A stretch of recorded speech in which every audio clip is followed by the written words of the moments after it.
Hey guys, welcome back to the channel, and today's all about monitoring your solar system.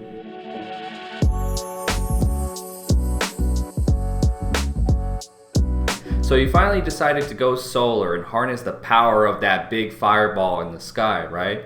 You're crazy not to. But now what? Is it working? Is it not working? Am I saving money? Am I not saving money? Is the clouds gonna affect the solar production that I have so far? So here is, of course, the answer to all that. But before we get to it, let me talk just briefly about the importance of going solar. And it doesn't matter who you choose. It's the idea of reducing your carbon footprint, right? So because according to the Washington Post, from a report done from the United Nations, a group of scientists say, that's it guys, there's only about 10 more years before we see a drastic change in global warming, right? And which is crazy because some people are still like, it's a hoax. It's a hoax. Just watch, right? I don't know what I said.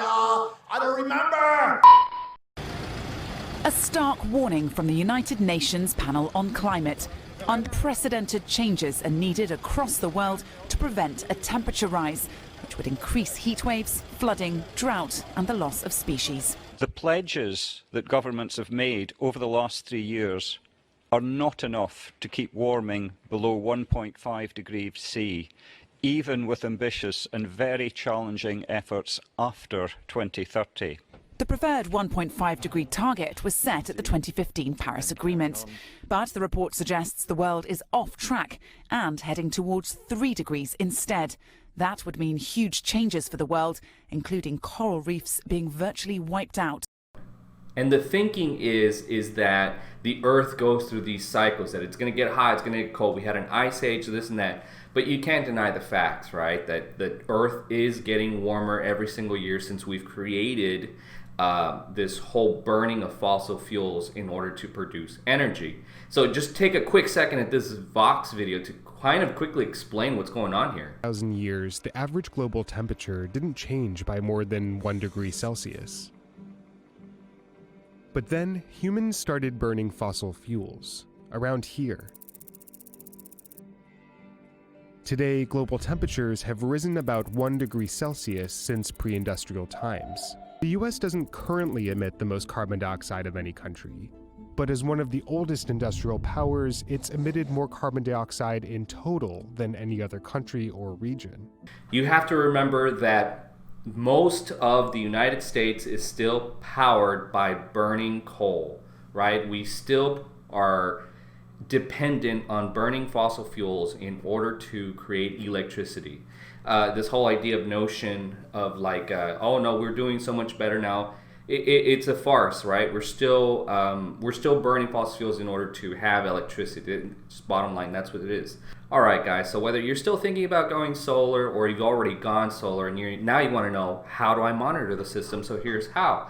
Every system has a different monitoring platform. Today we're going to go over SolarEdge. So SolarEdge is the inverters that I have, right? And then it sends communications via the antennas, almost just like a cellular signal would, and it sends it over to an app, right? You could have it on your phone, and I like to monitor on my computer.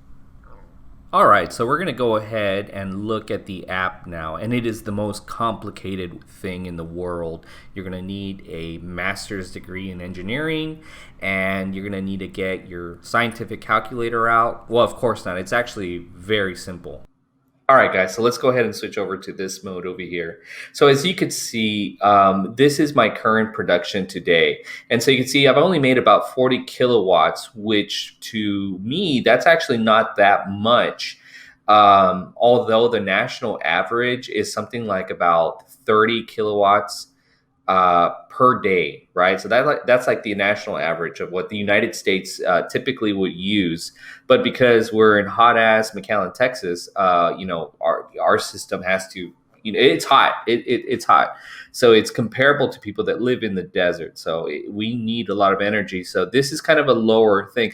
But the trade-off is we don't use the AC as much today. We had a cold day today. We had a cold front come in, and it was very cloudy. As you could see, one of the best productions in this cycle was 67, almost 68 kilowatts. That's an excellent day. And the most my system's ever produced is about that 70 kilowatt mark. And that was last month.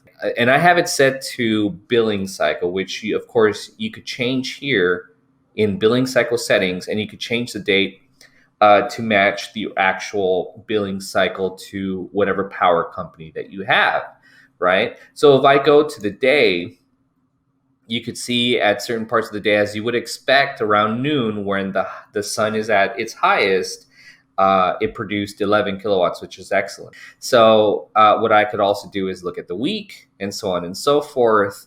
The month is what I prefer to look at. And I think that's probably the easiest one to look at, is because you could see the whole day and its production. Okay, so if I go to layout, the layout actually will tell me how much is being produced on the day for each of my solar panels, right? So I'm going to go ahead and zoom in. So if we see right here, 1 kilowatt hour these are like the ones that produce the most. These are the ones that are facing south, and ideally that's where everybody wants to be, right? Is facing south, and they will produce the most energy. But notice this one, which is facing east, right? This is also one that produces quite a bit, and it's not facing south at all. It seems to be a little higher on the roof and closer to, I guess, the south, but it also produces like that, but it's absolutely not facing south. And notice how all of them are producing quite a bit, close to be the 1 kilowatt. This is an unusual experience because I'll show you why in a few minutes, because if I go back in a few days, you'll see more of them are filled to kilowatts. Also, this area right here, as you can see, this is where the panels that are blocked by my tree, by my crepe myrtle tree. And I refuse to get rid of that tree because it's a beautiful tree, and it's well worth the losing of power. And it really only loses power mostly on these 3 panels, because these actually still are comparably producing to the other panels. So it's not so bad compared to these 3. These are the ones that are really losing quite a bit.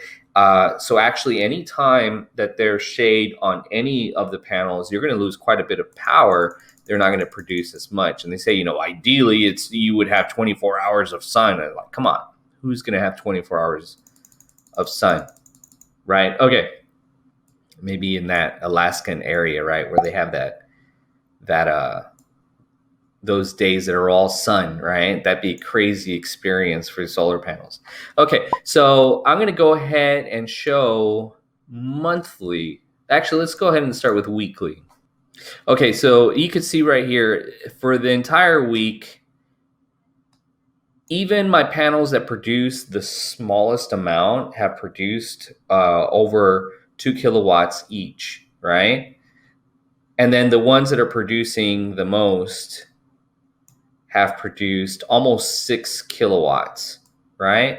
And you can see, if I go through it, the inverters, each one of them tells me that they produce quite a bit on their own. This one produced 90 and this one produced 118, right? So it's pretty good. And then here's a really cool looking thing. If I do the playback, you will actually see, and I'm going to kind of zoom out so you could kind of see the effect going on over here.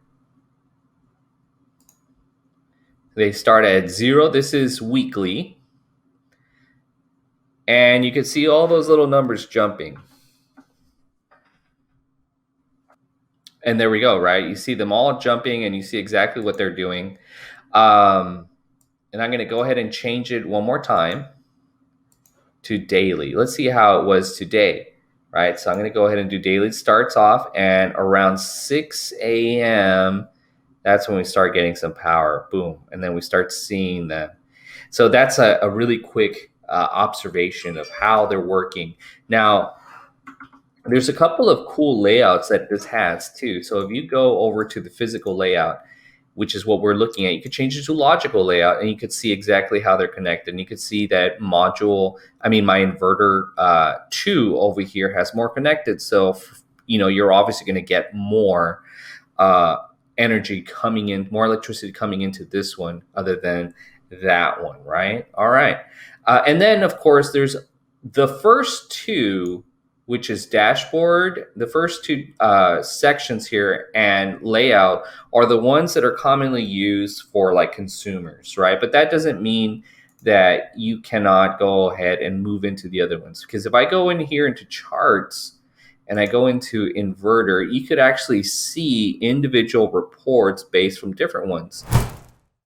All right, guys, so I'm glad that you've all decided to do something to reduce your carbon footprint, whether that's going solar or maybe recycling all the time or reducing, whatever the case may be. Remember, we're running out of time, right? This is crucial that we all do something to do our part to reduce the carbon emissions into the environment. All right, guys, that's going to do it for this one. And as always, ask yourself, is this good for the earth? All right, I'll see you in the next one.